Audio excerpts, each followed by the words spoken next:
of my recruitment philosophies is that we hire for culture. Culture is what you tolerate. Not everybody is going to become an entrepreneur. So your next best chance is be part of some other entrepreneurial unit. Atul Shinghal built Scripbox, a profitable digital wealth platform. Today, it manages assets worth around 20,000 crore rupees for over a lakh Indian families. On this episode of Build to Share, he sits down with Satish Mugulavalli to talk about how you actually build a team, why he says culture is what you tolerate, and what employee ownership is really worth. If you have to create long-term wealth, you have to be in equity. ESOPs are a big wealth generator. We probably had 65-70% coverage in terms of our employee base for ESOP. Recruiter ecosystem in general does not know how to sell ESOPs. Employees saw it not as a monetary tool, but as a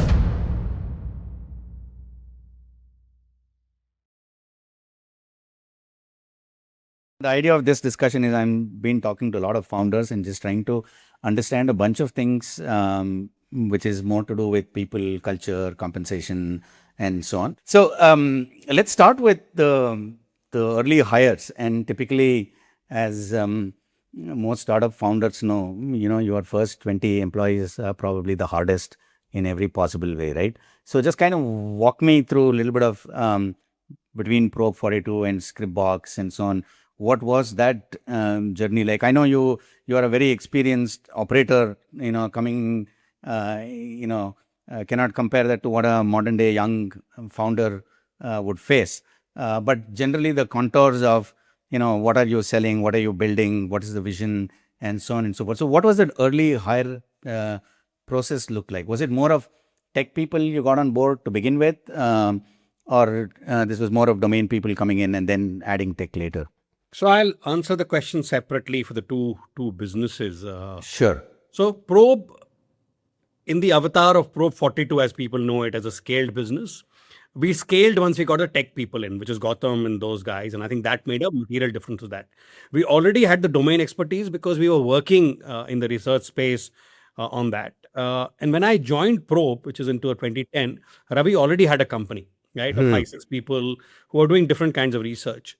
And I have a strong philosophy, especially if you're coming in as a slightly later or a partner founder, you have to play with the cards you're dealt with, right? You can't sort of say, I'll only have aces in my stack of cards. You have to figure out how to repurpose, how to do what we have to do. We built around what we already had. We sort of found what skills people had inherently in what they were doing. And so there was a lady called Sheetal who was much stronger on the client relationship side, though she believed she was research. So we moved her to sales and marketing. There was a person who was deep domain on sort of just understanding balance sheets, financials. We moved him into deep research or creating the product, and tech we built. So I think that basically figuring out who to use and where skills were missing. But essentially what I look for is that inherent hunger to do things, right? There is that desire that I will build something and I am patient about it. All right. So this combination of hunger but patience is something you can judge, right? And luckily for us, Scripbox, we were able to find people along the way. So when we started Scripbox, it was rough. I figured out early with my Probe experience that a critical resource at the founding team level was technology, which is a mistake we had made because Ravi and me are both business acumen. He's more product and fund management or balance sheet and P&L. I think how to build businesses. So we were missing this important link of tech. So the first person we found, Sanjeev, Ravi and myself, was actually Sanjeev Singhal, who's not a tech person, but has worked very strongly in the sort of interface between technology and business. Okay. So our view was very clear. He will build, I will sell, right? I said, you figure out how to build, I'll figure out how to find clients, I'll figure out how to make this work for them in terms of proposition. Obviously, work together. Our initial days, we were just looking for talent in the sense that people who are hungry, not domain, because mutual fund is not a complex. We were not looking, and we also had a bias that we felt that a lot of the people who were in the wealth advisory space were quite stuck in some old methodologies. We were trying to break the mold, right? When we first went to market on the Scripbox side, we went with only 4 funds, right? Our philosophy at the philosophical level was that the country needs better advice at scale. And we were targeting, there was a clear gap in the market that this early saver, right, with 10, 20,000, 50,000 rupees or 20,000 rupees on the average, to invest. So you're earning about 70, 80,000, 20% you should save, 10 to 12,000 was our philosophy. We said if you have to create long-term wealth, you have to be in equity. If you have to be in equity, you have to be in equity mutual funds, because direct equity is too scary for somebody who doesn't have research. I know people like Small Case and other people had to solve it. But we said that for a common investor, we felt mutual funds was better regulated, more tax efficient, and far more easy to sort of understand and consume. So now how do you do mutual funds, right? Because there were, 850 schemes and some 243 Correct. schemes, those 850 schemes. I said, this is nonsense. How can people understand? If I've got 10,000 rupees to invest, what do I do? Nobody to advise me, because they don't make enough money on this. So we said, okay, we'll create a basket, which obviously was, I spent 10 years at Capital One, know how to build scorecards. We cross-purpose somebody from this probe team who was a strong, and now he works with me again. He's traveled with me for the last 16 years. He built out our indices, he built out our scorecards. So we went to market with only 4 funds.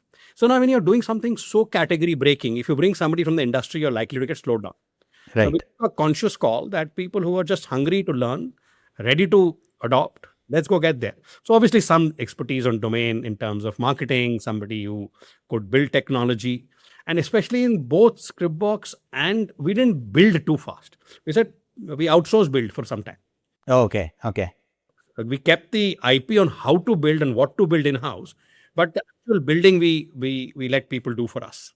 So the product guys were in-house, but the engineering was outsourced. Outside. That's We moved it all in-house over time, but we began with sort of outsourcing it. So in that sense, you pretty much are getting, business people or people from finance background to build the initial part of the company. No, surprisingly, we did not. We got pure consumer product guys. We said, this is a consumer product, right? I should feel good about it. I should get in.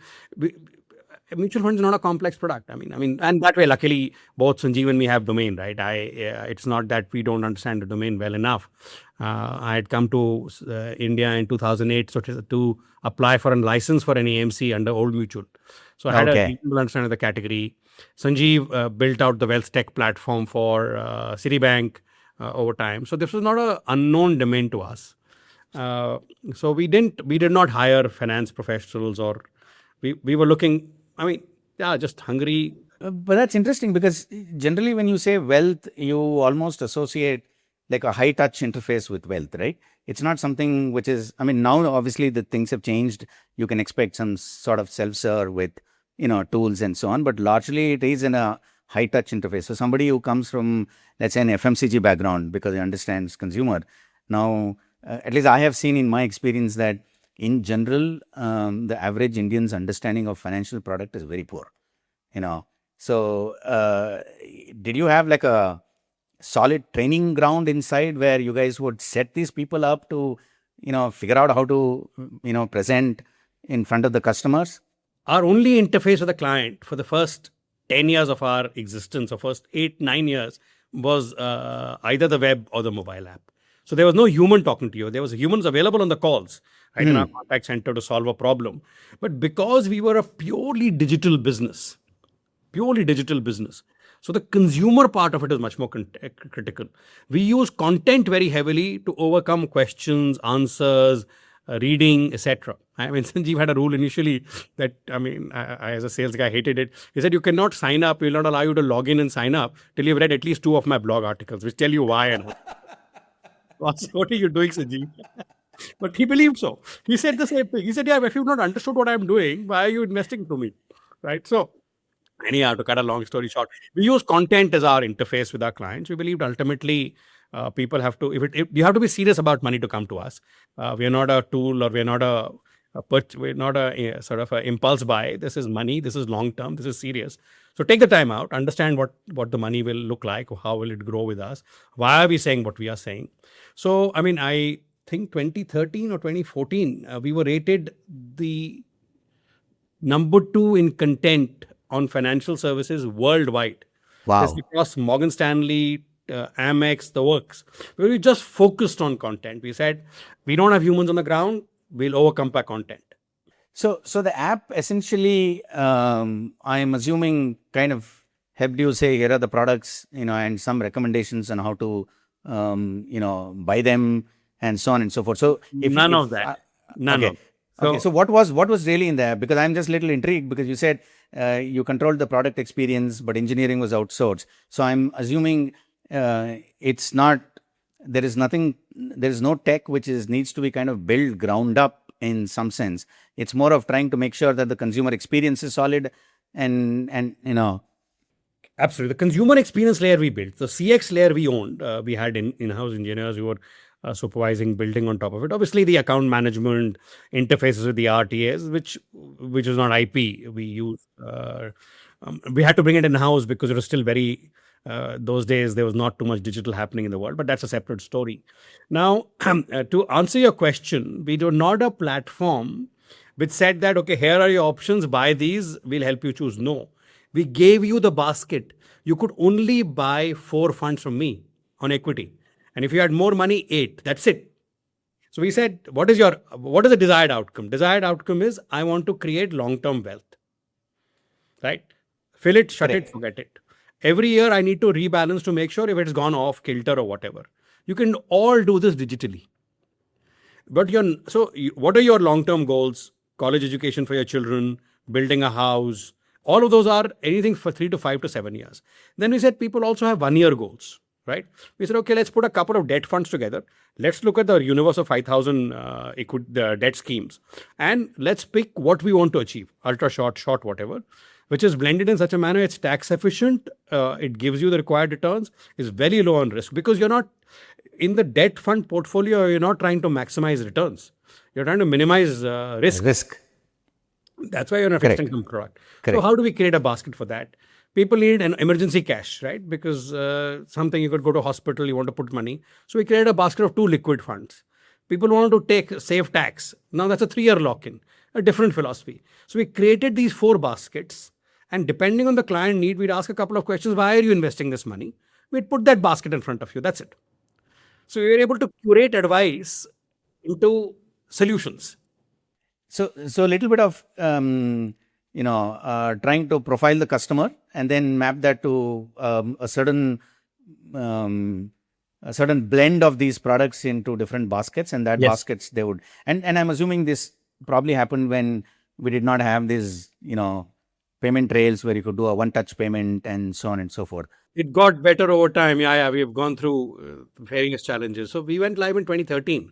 Okay, that's amazing. So if I were to look at the first, let's say 50 employees, would tech still be a smaller portion of that, or by then?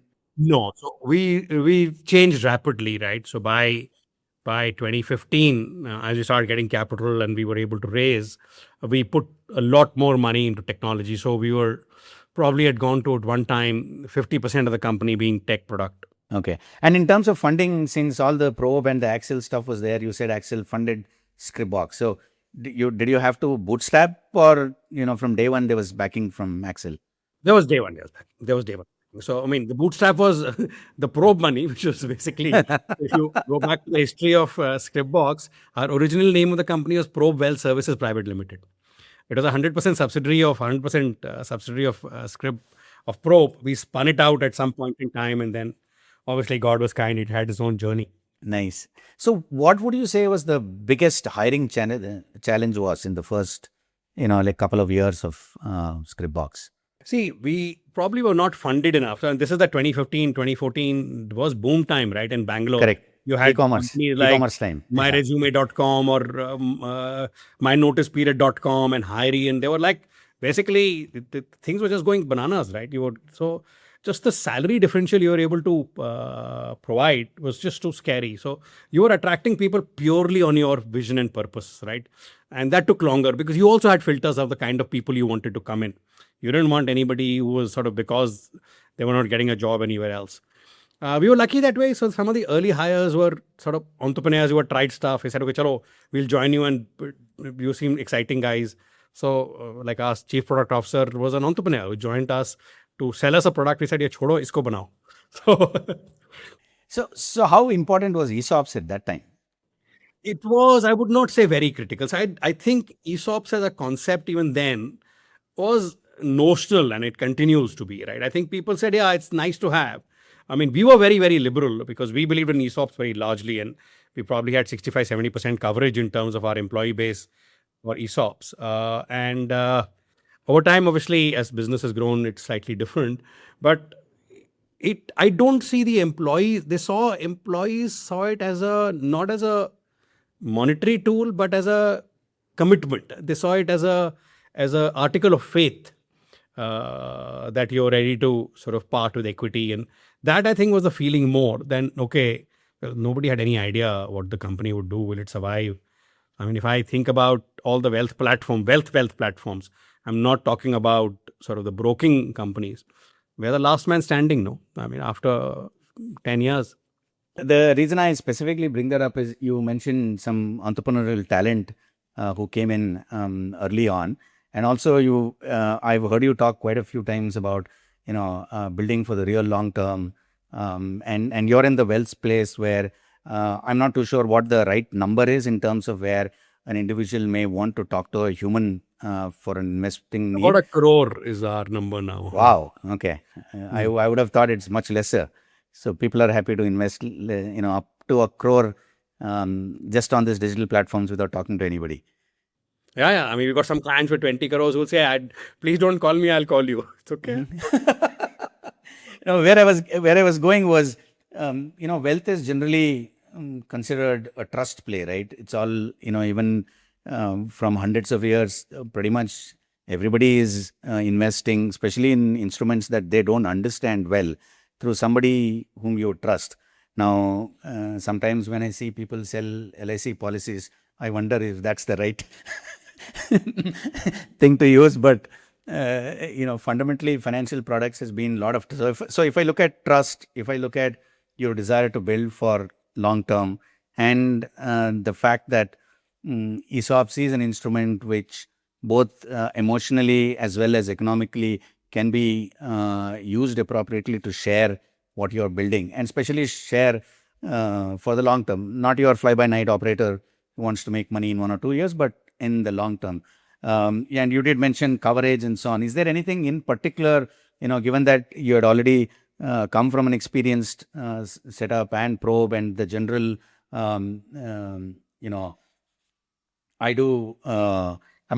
your personal experience in running so many businesses, whether venture funded or from inside a corporate from scratch, I'm sure this ownership would have been probably a very key ingredient of what needs to be built before the company can start from nothing and get to some point. So in terms of ESOPs, if you were to see a young founder who is in a similar situation trying to build a company, would you have any advice on how they could use something like this to build long-term, commitment? And we have found that, ESOPs matter. I think you should definitely be at least in the initial years. And again, depending on how much you see people having long-term, have a reasonable vesting period and gestation period. But we found that the ownership came far more from the empowerment of your role in the company, right? Boss, go get it done. I mean, as I say, there are no mistakes, there are learnings. right. What will go wrong? Yeah, it's okay. Just go get it done. Don't be scared. Don't be afraid. One of my recruitment philosophies is that we hire for culture. We rarely, and we hire for drive and culture. So those people need to be let loose, right? And in a guardrail. I mean, obviously, like you need to be giving them the right direction and managing them. So, but my view is that for the early doors, founders tend to be very hands-on, right? While in their desire, this is their baby, this is their product. I think my philosophy is that if you hired smart talent and you really want good quality, step back a bit, no? And there are enough problems. So there's fundraising to be done. There is brand to be built. There is teams to be built. If you also want to go build a product and do coding yourself, then why did you hire this such high quality talent? And I found that space, if you give them the space, they run much faster. And that gives and then they've built something and the client has used it and they say, this is mine. I took this to market, right? That joy is so much more than a little few lakhs or crores or whatever it is. I mean, obviously that is very important. I don't want to undermine the importance of that. But I think getting stuff to clients, I mean, the goosebumps I still have when the first investment came in is just so high. So culture you mentioned specifically a few times, right? So what is a red flag for you when you're looking at somebody saying, we want a culture of this kind and this person does not seem to, because, generally we all know pretty much the founder's culture is the company's culture. Even though you're a young entrepreneur, you kind of have some fundamental principles if you're going to build a business, and naturally that becomes the culture of the company. So in your case, again, you come from a very experienced, have achieved a whole bunch of things before you started this. But in your mind, what would be a specific one or two no-nos saying, I don't care how talented this person is, but he won't be part of our setup. So there's a famous comment which says, culture is what you tolerate. Right. So I think any blame game, right? So anybody who sort of is saying, oh, this guy did that did, no go, out. Like when I hire, I ask, okay, what happened in your last company? And the moment you're back bitching about your previous company or backbiting your previous company, you're no go. I mean, tali do haath se basti hai. You were also as Correct. part of it, right? I mean, I'm not asking you why you quit. I'm asking you how good the company was.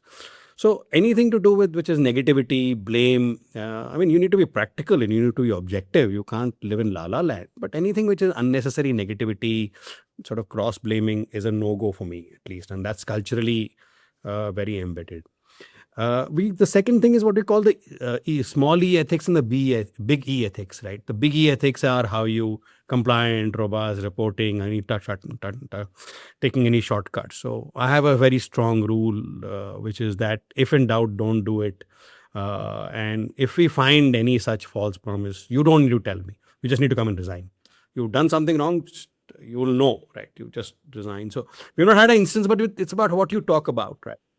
And then the small E ethics. What are you doing when nobody is watching, right? And that comes through very clearly, right? It's the what are you doing when nobody is watching? And because we have empowered our people completely, right? So like, I'll give you an example. You can't say the system doesn't allow this. It's not allowed, right? You have to solve the client problem there and then. So example is that anybody in the contact center, a client calls back and says, hey, boss, I told you to do redemption. You got delayed. I lost so much money because we were delayed. We don't ask a question. The person on the table will write a check. Wow. Right now, Wow. the person feels, yeah, boss, the company is behind me. There was a client who called us, was shouting, screaming. I said, let's sort it out. No, then he used a couple of abused words. I said, please, here is the redemption form. Please take all your money and leave now. Now, in front of the contractor. I said, I don't need your money. So it's okay. What do you mean we'll do this? I said, you do what you feel like. You abused my client service rep. They were doing their job. The money might be yours, but the respect is mine. Thank you for your money. Now that is empowering to the team from a culture perspective, that will always stand behind you. So my red flags are sort of this blame game, not standing up for your team, however senior you are. No, that's quite amazing, and I'm sure whoever the person was involved with you when this happened, and hope he or she grows and builds a company. You will see a lot of this translate, and that's what good leadership does. Hats off. I think that's a fantastic example of a great culture demonstrated by a founder. Now, there's one more thing I noticed in one of the conversations about you was. And this is a probe story where you did mention that a banker in his CV wrote that he knows how to use probe, or he's authorized to use probe, or he's got some probe skill type, right? Now, how did this happen? Did this happen organically?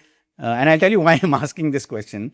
We are faced with this one big issue in our business, which is generally when people make an offer, and since we deal with private companies, and most of them are startups, and most of them have options, you have X salary in cash and Y in options.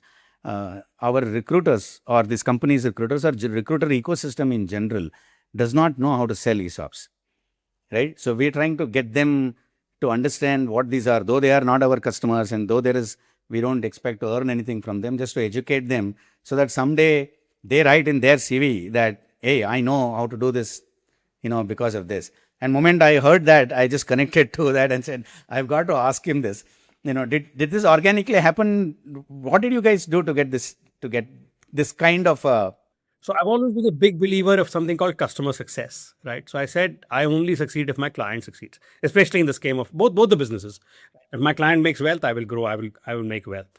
Similarly, for Pro, if the client is able to take, or the user is able to take a better decision for what they were doing, to give a better credit or acquire a client, because that's the end use of it.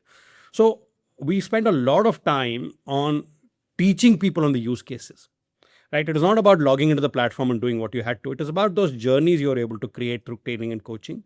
And then we started, obviously, certification. We said, okay, saying that this guy did 10 cases faster than anybody else. So we were tracking usage. We were able to get back to them with certificates and got them involved in the product as users, right? And there was a sort of sense that, hey, this is mine. Then you feel sort of, okay, I can claim. And obviously, it was a seminal moment for us that people believed in the product so much that they found value, that this enhanced my capability to do my work. Why would you write that unless you felt that it made you a better operator? So we were able to prove to them that this actually enhanced how you did your work.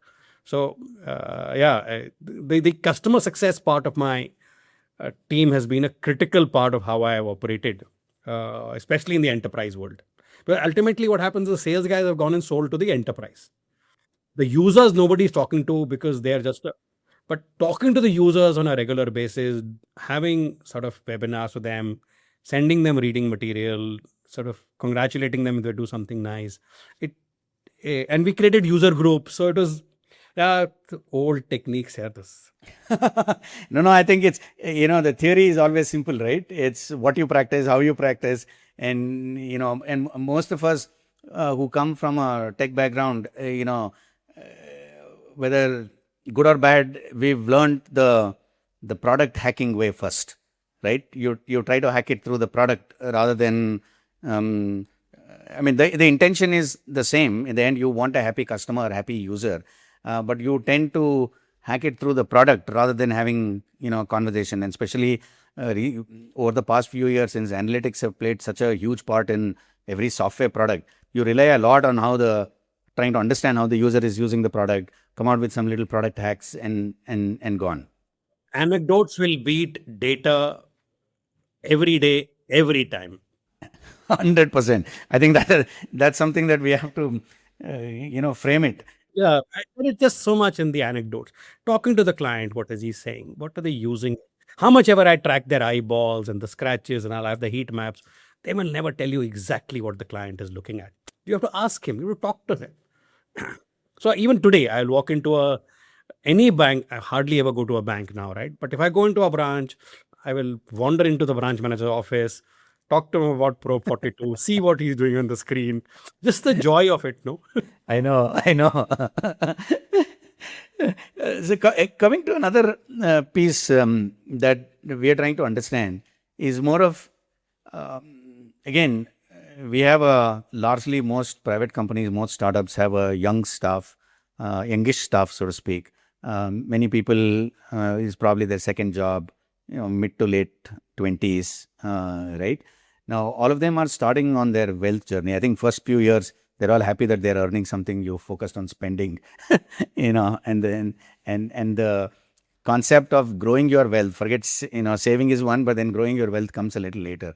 So as, in your experience being in this industry for this long, if I were to look at employee wealth generation as such, obviously the company contributes towards that in salary and stock options, so on.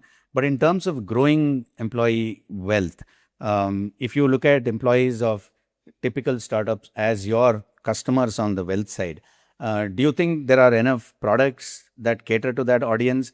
Is there things that needs to get, has to be better?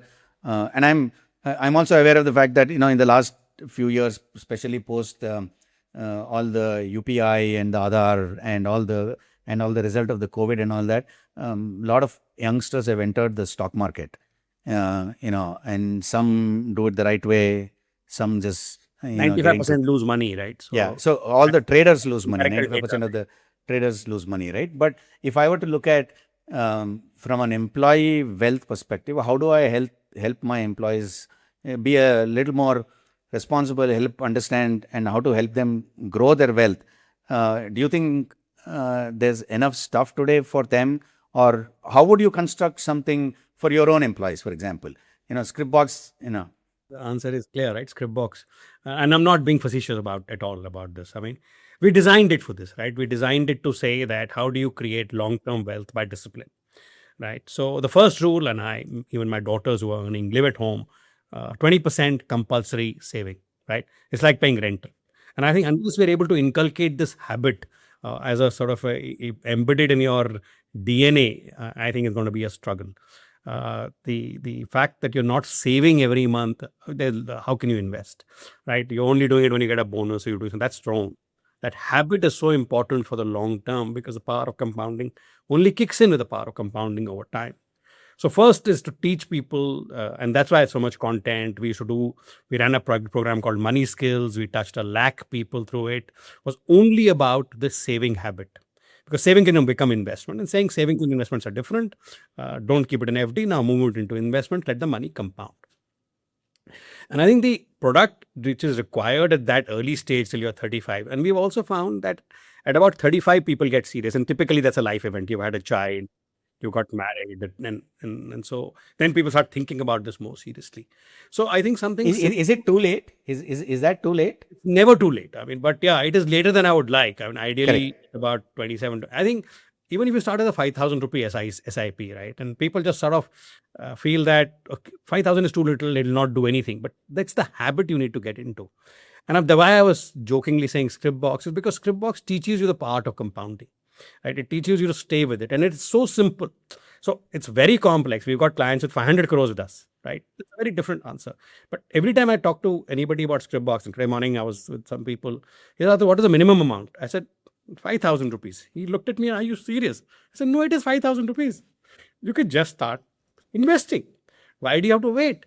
So I think it is this simplicity which will get people started, because people have the fear of the unknown. So either they want to dabble and make that quick money. The moment you're able to think about investing as a long-term game, even if it's 18 months is your long-term time frame, but just letting it grow, letting it be is important. And it is products like Scriptbox which allow you to create that habit, right? It visualizes it, it sets up the SIP, allows you diversification, allows you purposes. So to answer, the reason we built Scriptbox was to do exactly this. That can we get more people to save for the long term and make sure that they sleep easy at night. So are these companies also an acquisition channel for you? In the sense, do you have a B2B interface to it, or We you're have tried, it has failed Okay. miserably. Why? Yeah, I think what happens is that it's the mind and the mind frame you are in when you are doing that conversation. So I'll give you examples. So we have tried, obviously we have now been around Durga Puja sponsorship, that we'll put a stall, some 10,000 people will walk in. So you'll do the events, right? You'll do like in a housing society, it only creates awareness. Similarly with companies, people not. So what happens is the company is arranging it. It is seen as a training program. All of us know the data. Training program, 100 people sign up, 70 will attend. Of the 70, 20 will listen. Of that, 2 will do something.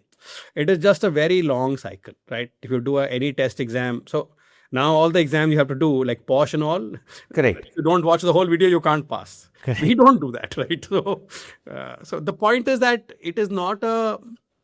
So I think awareness building around long-term wealth creation is the first step, and that unfortunately is an expensive leg. I know. I mean, they're doing mutual fund sahi hai and all that. I think is a great exercise.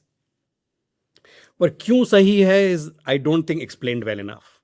That they're still seeing it as a. I don't know how to do it better, but this, unfortunately, the human mind needs instant gratification, right? The whole concept of compounding is so slow, and for a 30-year-old, it's very difficult to imagine. No, I'm coming from a very selfish point here, in the sense that I think we are in private market space, and I kind of find it extremely difficult in to sell ESOPs to a certain section of the audience, right? Now, the hope is if you understand what a stock market is, where liquidity is not an issue, you understand how compounding works, when you have equity, you will understand the power of your own company's ESOP, much better. Now, with the SEBI thing about the salary connected SIPs and all that, do you think it makes sense for you to relook at it, or? We are trying, we do a bit of experiment. I think it is still I mean, you don't quote me on this, Akash can edit. And so the reason we built Probe 42 the way we did, we didn't want to go through the technology teams, right? Similarly, if you take a product like ours, who is the gatekeeper? HR, finance, CEO, business leaders. So that gatekeeper itself makes you go around in circles for so long that by the time you get in front of the right audience, and the audience is disparate, right? If the company is say 500 people, there'll be senior management, which are what we're talking about is irrelevant because they're thinking about their retirement. If you're talking to the youngsters, they want a quick fix. So what we have found is that and we have not cracked. So I'm talking from our inability to do it, not the lack of opportunity, right? It is our inability to use workplace marketing effectively. So the guys who have cracked this workplace marketing, I think, is either Goldman Sachs or Morgan Stanley. They built a very, very robust capability called workplace marketing. At the intranet setup, they had, but that's a lot of, it's a different business vertical. No, which is why I kind of thought that the salary SIPs could at least go in the way of, obviously the people that you mentioned and the roles that you mentioned, they're all gatekeepers. But the idea was now, and again, what I was getting to was, what do we need to do both from a product perspective or a regulatory perspective to get to something like the 401k in the US? Right? When you have the 401k type system where whatever your deductions are getting invested, here now we have the Provident Fund, it's now expanded to NPS. I think NPS is a very good move in that direction. So I think the closest thing to the 401k is the NPS. But I think unless SEBI, CBDT, and the finance ministry talk to each other in a cohesive manner as to what the client should be getting, we'll get these half-baked solutions, right? I think this cohesive solution which says, okay, I want to replicate long-term wealth creation for employees and I don't want to play big brother on it, right? What are the tax benefits? Who is the best money manager? And what choice do we provide the client? Will take some time. I think because these are different regulatory bodies at this point in time, we are not getting a cohesive solution which will allow. Well, NPS is a fantastic product, but 7.5 lakhs limit, and then this is this rule. So people just get confused. Simple bolo yaar, ye hai, ye nahi hai. That simplicity is not there in the what I will call retirement products. And unfortunately, like you said, LIC is considered a retirement product. Now that's, please again, I can't be quoted as a founder of a company, but that's sacrilege. No, I think, see, that's probably where a little bit of the problem is, because why do you have to position it as a retirement product? Because the moment you tell a retirement product for a 25, 27-year-old, he'll say, come back after 20 years, right? So the whole concept of getting somehow to whatever you have saved through some regulatory structure to put it in a market where you can say instead of 6, 7, 8%, you probably have a good chance of getting a 12 to 14%, and thereby I think you will probably see a better entry of an individual into the stock market rather than going and saying, and I'm going to trade, I'll listen to some commentary somewhere, I'm going to do this. And like you said, the statistics is clear. 95% of the people are losing money, and amongst the 95% of the people, pretty much all the retail investors lose money. Everything is only, got by institutions, right? So now, if you had the power and saying, okay, change the regulation, whatever you want, what are one or two things that you would do to get this, not from a retirement perspective alone, but more of a long-term wealth creation perspective? I've not applied my mind to it, so I'll not answer off the cuff because it's not been something in the. So, salary deduction linked to direct investment. So what PF allows you or what NPS allows you, where there is an employer and employee contribution into a wealth creation platform, could be it, but I would then figure out what about the advice against it? How do you get the right advice? How do you get the right product selection? Does the AMC become responsible? Is there a distributor who comes in the middle? Then is the distributor a B2B distributor or is he a B2C? Is the moment you are B2B, do you have the best client interest in mind? So I think there is a practicality I've not applied my mind to, so I'll duck the question. I'm sure that I was telling somebody that, soon you're going to probably see HR managers turning mutual fund distributors. yeah, that is the scary part, right? Yeah, very, very, very, very scary part. But again, in terms of appreciating, especially when we look at the stock market as such, right, whether it's direct stocks or mutual funds, essentially owning this part of a larger enterprise that's growing, a mechanism to figure out how you want to participate in a growth. Because, when we look at wealth generation, obviously there's a very famous saying that nobody ever made wealth working for someone else, right?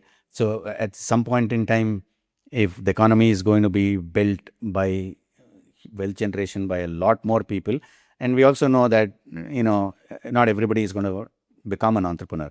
So your next best chance is be part of some other entrepreneurial unit, whether as in the form of an employee or as in the form of trying to be a part of a public company as a shareholder, a minority shareholder, small shareholder, it doesn't matter. But in terms of education and so on, obviously the mutual funds EA program is there. But are there anything enterprises can do individually, where they can talk to their own employees and is it an education thing? Is it a product driven thing? How do you see that learning? Obviously, somebody like you guys have done a lot of content and so on and so forth, right? But if I was an entrepreneur and I've got a 500-member team and I want to educate them on this, what do I do? What options do I have today? I think just tell the narrative you said here. I mean, exactly what you said, Satish, that long-term wealth comes from appreciating assets. Appreciating assets are where there is value being created.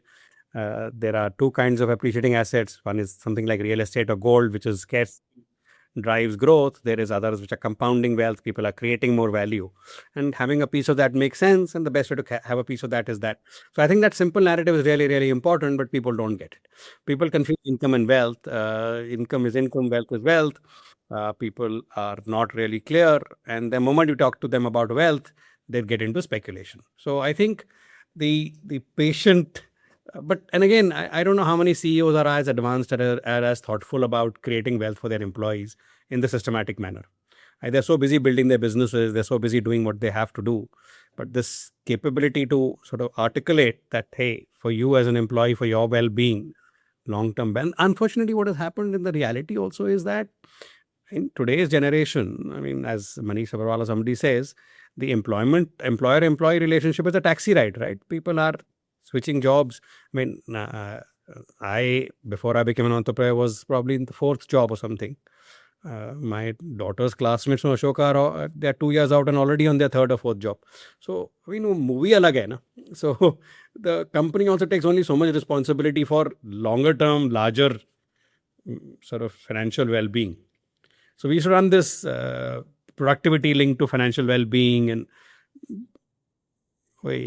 No, I'm kind of seeing this at least in private companies and high growth startups is like, I personally obviously believe ESOPs are a big wealth generator, right? Now, for you to appreciate ESOPs, obviously you have ESOPs of the company that you're part of, you're building something, there is that part of it and there is the wealth part of it. Now, for you to appreciate something like this, which is a long term, I'm not looking at 2x, 3x gain, I'm looking at really at a 50x or 100x gain, right?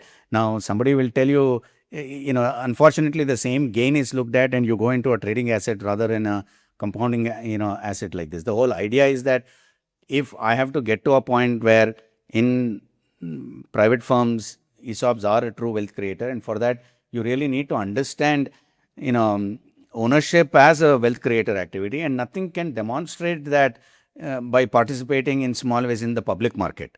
So the whole idea was that, like, and just coming back to some of your experiences with ESOPs, did you guys ever look at, maybe when you are not funded, saying, let's, we don't have the ability to, pay market salary, let's give them more options. Was that ever a thought? Did that work? We did it at the right time. I mean, there was a time when obviously all of us go through their challenging moments. So there were challenging times from a cash flow perspective. The senior teams, we said, okay, guys, we can't afford this. Please take this in lieu of take stock options liberally in the lieu of salaries. People were kind enough to step up to the plate. And I hope that results in wealth creation. So I think the other piece to be cognizant of, I mean, Satish, while ESOPs are a great wealth creator, right, and which is real, you also know the data that of the funded startups, how many actually survive, right? Because the mortality rate in startups is so high, even for funded startups, and real meaningful wealth creation through ESOPs is only so much, right? If you think about, because people join late in the journey, then you're giving at a very different price point. People who also stay. So I think a more comprehensive view on actual wealth creation over the last 10-year cycle or 20-year cycle in absolute numbers, right? Yes, there's a Flipkart. Yes, there is a Razorpay, and there is a Snapdeal, there is a Jabong, there is a Myntra, so I think, and these are all big names. I'm sure there are 100 other startups which shut down. So I think we have to be objective about how do you balance this hope and a dream versus actual reality, right? So I think that's the challenging part, that while ESOPs are a real wealth creation opportunity, how often do they? Because I mean, very often, I mean, you've been an entrepreneur, you've been a venture capital person. The success rate is less than 50%. Correct. I think, see, that's why we tend, so far, all the examples that we have seen, and I'll kind of leave the last 5 years out where things are a little different, but typically what we have seen is you tend to look at startups are all or nothing. The ones succeed massively, and the ones who fail can fail, and they fail at any different points in time, right? Not that everybody fails early, somebody gets mature and then fail, and so on and so forth. So the failure part is there. In fact, one of the key things that drove us to do what we are doing is, given how things are going worldwide today, nobody is going IPO, unless you've spent 10, 15 years running the business, right? The Zepto and so on will really be an exception. Let's watch that.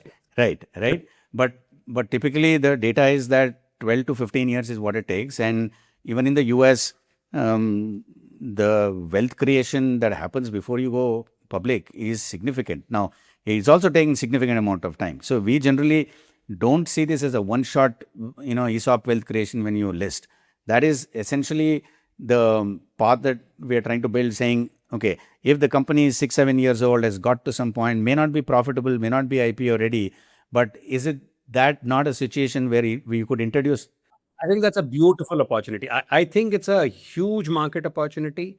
It's so good for founders. It's so good for employees, right? I think we should do it. It doesn't exist. So, I mean, so reality, Satish, is Correct. Hissa is trying to create a category and a solution which is really needed. So I'm a big fan of it, and I'm all the support and best to you. It's just that I'm sure you've done your math and you've done it. I'm sure you'll make it work. But yeah, that's a reality. I mean, for us as founders, if we had the opportunity to every so often, every 3-year cycle, whatever cycle, create some, people want to build a house. I mean, nobody been there for 15 years. I was telling you about the guy. Now, the guy is 16 years loyal. He's working, right? And if he could sort of buy that house or something else, I mean, it is so fulfilling for a founder. And we don't have the capital. VCs will not allow me to do a secondary. They'll want me to use it for primary, right? And so I think this is a phenomenal opportunity. I wish we can work together on how to make it work. No, it feels like you are reading out of my slide deck. No, I mean, again, like I said, if I take big names like Flipkart and even Cred, right? These companies took a long time to get profitable if they ever were, but they were always cash rich because they raised so much capital that the company could afford to provide some liquidity, but not everybody has raised so much capital, and that's where we saw the opportunity. But as a founder, as an entrepreneur, you would wish that every few years some sort of a liquidity would be possible for your employees and so on. So have you guys done anything in the past yourself? We've just not had, we've we raised very little capital, right? We were too conservative in hindsight, but that's how we are by design. You can't change our DNA. And whenever we've had primary capital, because we are acquisitive by nature, as part of our business strategies, we acquire retiring IFAs. I use that capital, and over time the ESOP pool is so large that you need meaningful money to make it happen. But I think if there are innovative solutions around, say, even 20 crores becoming available to some senior folks, they would grab it. Great.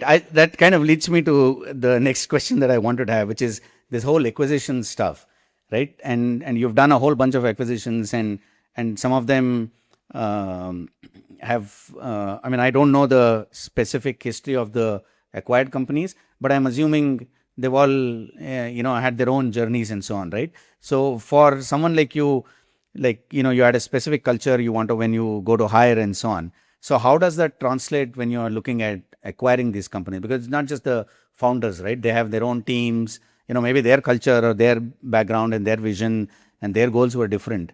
So what do you look at when you pick an acquisition target? What do you typically look at beyond all the business data that's obviously... I actually don't look at it. So we call it the chemistry, physics, maths formula. So first is chemistry. Are we aligned on our values, ethics? Are we aligned on why we are here? And there are enough like-minded people in the wealth business. So that actually is the first tick box.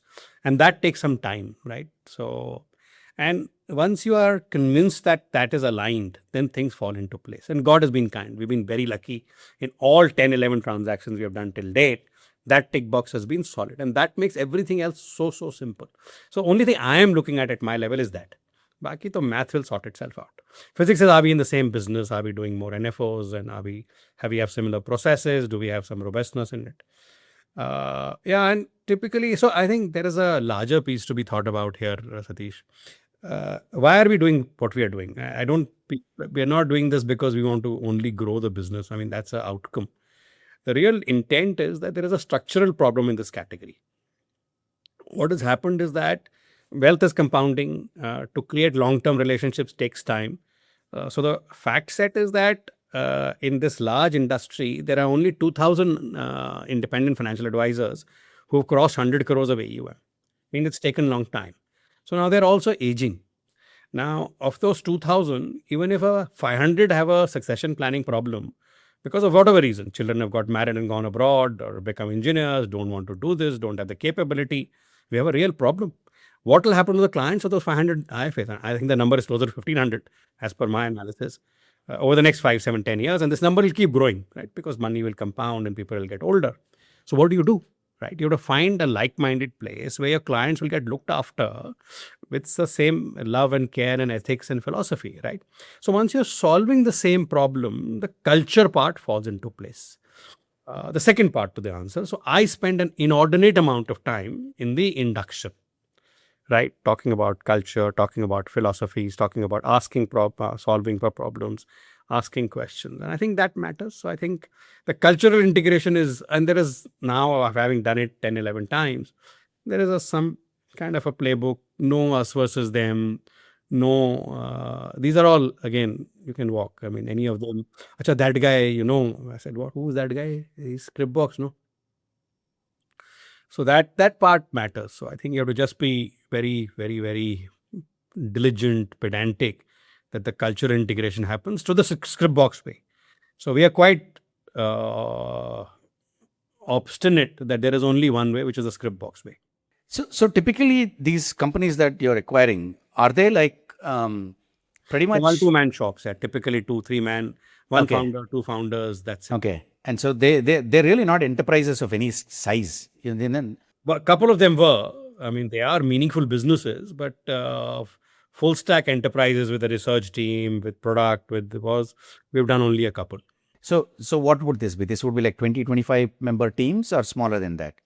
Yeah, approximately that much. Okay. Between So 20 it's to- when you integrate, because obviously, the promoter integration is a different thing, and then the team that they've built is very different, right? So these people all now come over to, Scripbox. So there's a process. Yeah, there is a process to it, and you're listening very carefully. You're answering questions. You're taking your time over it. You're making them comfortable that you're not losing your job. You still have something. You might do something different, but there's enough for you to do. We're a growing business. This gives you career opportunities. This gives you variety opportunities, new ways of working, and make it happen. You don't say it for the sake of saying. You make it happen on the ground. So out of this 10, 11, again, we don't have to get into any names. Anything that has not worked out, any learnings from something that didn't work out? Luckily, all have worked out. All. I mean, there was one small, really small one in the north where we were slightly. I mean, we had a problem for about 3 months, and then it's all fallen into place. We obviously had to intervene, but it was a learning. I mean, it was the smallest one we did, but there was nothing. I think we've got a pretty. As I said, culture is all, and you asked a hard question. So I have focused completely on the culture part of it. That if that integration happens, the rest will fall into place. And generally, when you look at the wealth play and the advisors and all that, is the structure of these advisors uniform across the country? What I mean by that is each is individual. Yeah. Each is very different. They're trying to achieve the same, many paths to God. The kind of data they have, the kind of advice they give, but the common currency is trust. Beyond the trust is obviously your filter to bring them in as well, right? So post that, did you have to do anything to kind of make sure that everything is uniform now that you're getting people with different mindsets? So there are 5 or 6 things. Yeah, you need to get the advisory process sorted out, the operations process, the people practices, the client promise, the brand, the communication.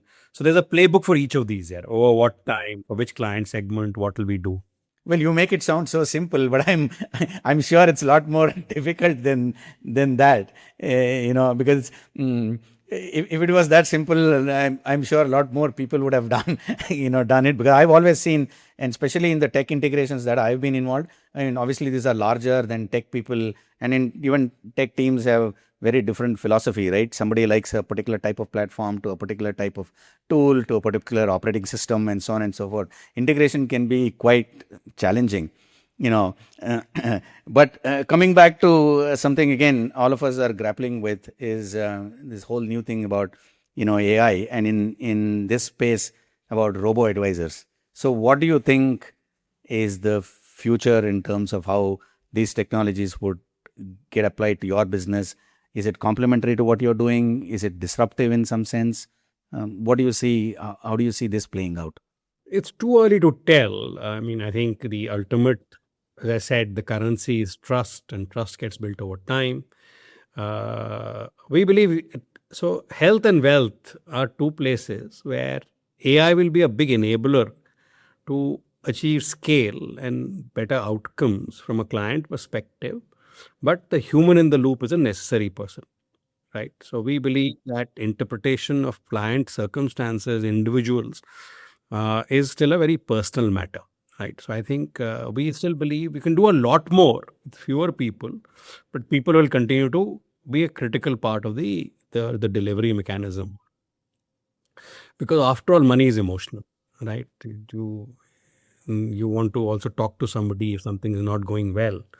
Because the key drivers, amongst the key drivers of the industry is fear and greed, right? And those are emotions which are very difficult to manage with AI, right? The second piece is that we see all these apps now, right? They're all asking for a review of your portfolio, and we will tell you where it is. But you don't know the client circumstances. Why did they invest in that when they invested in it? Why? What happened? I mean, it's not that all distributors are idiots that they've given you anything they wanted. They've also thought through the client's individual circumstances. Now you can't measure what was created by a different yardstick.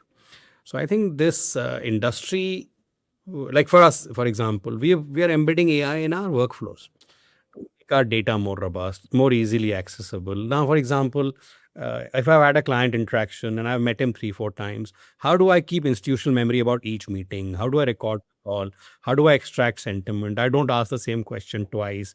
How do I pick up triggers? What's making the client nervous? Now, AI can help you do that better, right? I can't put a humanoid in front of you to talk to you. I mean, you're doing yeah. So we are seeing how we can bring more robustness to our client interactions by just being available to them. How do we get more data points into portfolio construction rather than what we already use? So I think it's about, we call them expert systems. The expert is human, the system is the AI part of it. I mean, we've all been through our cycles, right? Right.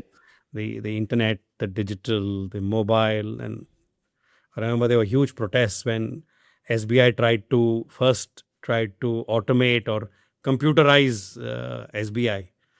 And I think productivity has gone up. I mean, number of employees in production has gone up. So while I'm not diminishing the value of AI, I think it is yet to play out. I'm a big believer that it's a transformative technology. We believe we are going to use it very robustly to make better client outcomes for a larger number of clients. So I'm even more excited about the million families who I want to help achieve financial freedom, because I think I can reach more people at a lower cost with the advent and power of AI. So I think robo-advisors as a concept, let's see how it plays out. What I mean by robo-advisors is just a machine doing everything for you. I think there's a human layer. We've learned it that way. So we were classified as a robo-advisor. I don't know why when we began. There are people creating those portfolios. We've always had a contact center 7 days a week because people want to talk to people.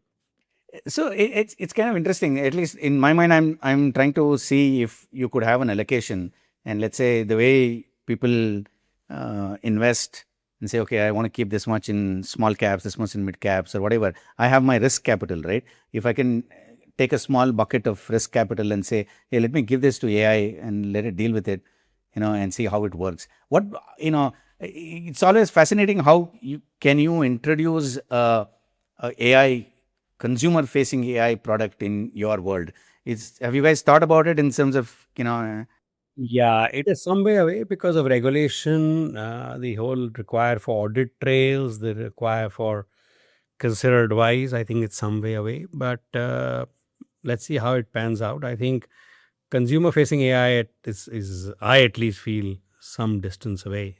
I mean, you today take your portfolio and put it on ChatGPT, Gemini, Claude, DeepSeek. Yeah, They'll give you 4 different answers. Now, who do you believe? absolutely, Now, do you put absolutely. them all against each other? And none of them have any idea of your circumstances.